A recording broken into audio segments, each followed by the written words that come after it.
Good afternoon, everyone. This is Ishan Kumar from Headbangers India, and I'm here with Adam Darski, also known as Nergal to his fans. That's my name, like in the passport, so we can. Oh, right, okay. Also known to officials in Poland as Nergal. So, welcome to India. And how has the experience been in India so far? So far, so good. It's interesting. It's quite a culture shock for me. Right. So in what way? Would you elaborate? Avoiding tap water and stuff. right. I don't want to end up with diarrhea. No. Just running down to the toilet between every song. No, I'm just kidding. It's been awesome. I mean, I'm still like because it's been very intense for like 3 days now. Right. So my brain is like processing the whole experience, but it's super cool, very colorful. That's great. Sticking to the India theme, your music has steadily had a fascination for Hindu mythology and mythological themes that come from this part of the world. Yep, there was some. Yeah. What was it that drew you to write music? You know what? Just the way I see it, that the world basically like offers. It's like the Swedish what you call it, the Swedish buffet. Okay. That's how I see like what the culture and what culture offers us. It's like I don't want to be like just focus on one stuff. And just stick to like one topic for like the rest of my life. If I find some interesting ingredients in the other philosophies or culture or whatever, I'm just gonna go there and steal whatever I want, right, and just mix it up, just make it another Behemoth song. Right. If I need that, you know what I mean? Right. Nothing would stop me from doing that because that's what art is all about. Absolutely. It's all about stealing. Yeah. So yeah, there's a lot of like very like super interesting Hindu stuff it's really fascinating, and some is terrifying, and it's cool. It's lots of like pagan stuff that it's. I mean, I just see that like that thing like globally, it's.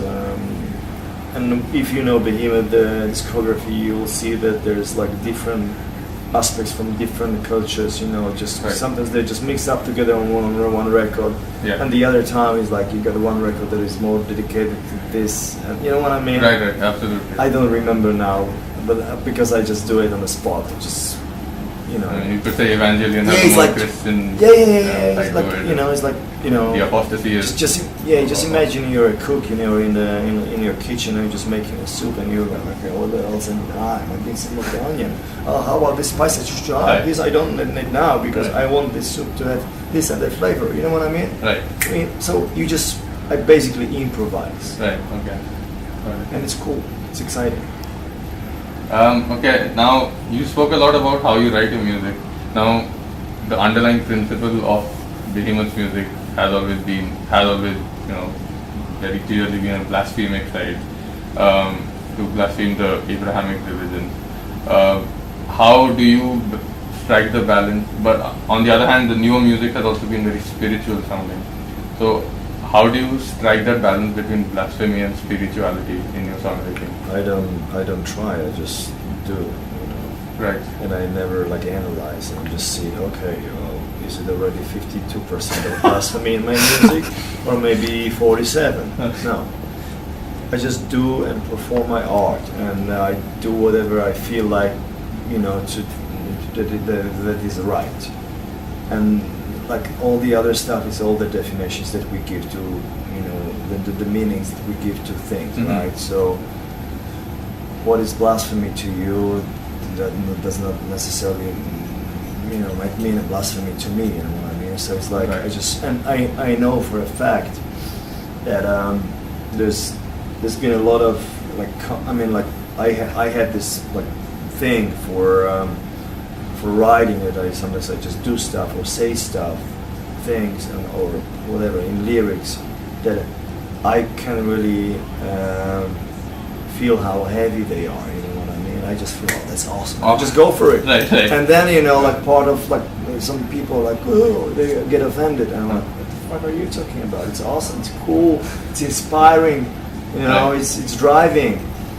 You know, no, it's sacrilege. You know, I'm like, well, I never thought about it that way, because I think that's like, it's all there to, I mean, it's, you know, it's the culture, like the world's culture is there, you know, and you just put it like everything there, including the religions and stuff, and it's all there, and you can do whatever the fuck you want with it, you know, because it's, I mean, you just take it and you just make the right use, you know, the use that you want with it, you know.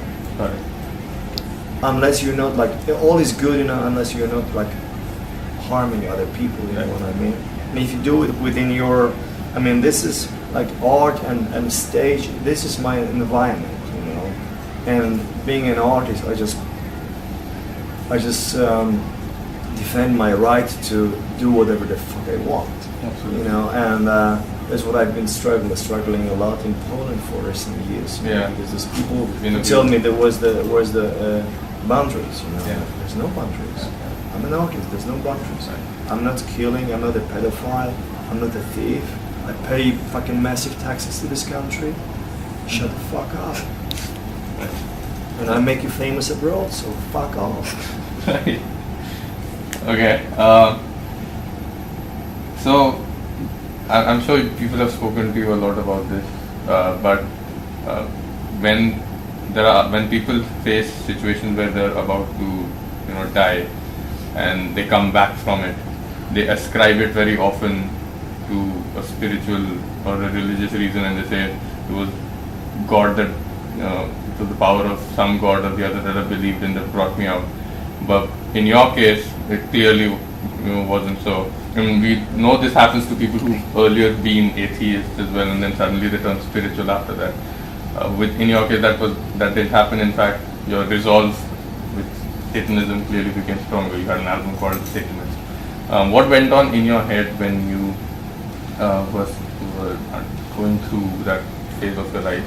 Well, I mean, to me it was just a task, you know, to be completed. That's it, you know. I had a goal and I had to fucking reach it. That's it, you know. There was no, I wouldn't like mix metaphysics with that, you know. It was just, it's like when I go and do my workout, this is the stuff that I need to do today.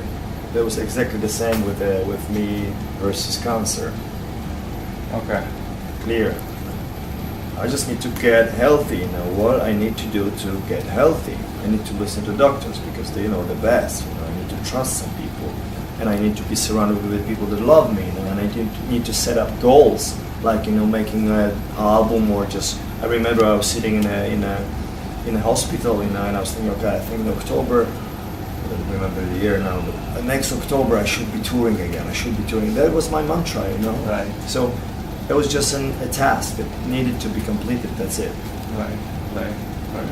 Well, to close off on a lighter note, we hear that there are a few people from a gospel choir. Awesome. Who've come to see your show. What do you have to say about that? No, that's cool. I go to different shows as well. You know, I go to like see opera and stuff. You know, which is not really my cup of tea, but I go to just learn about music and just to expand and eventually, you know, get inspired maybe, because you never know, you know, maybe these guys, you know, will get converted to some fucking extreme shit, you know, and they'll just drop that gospel stuff and they just started whatever, you know.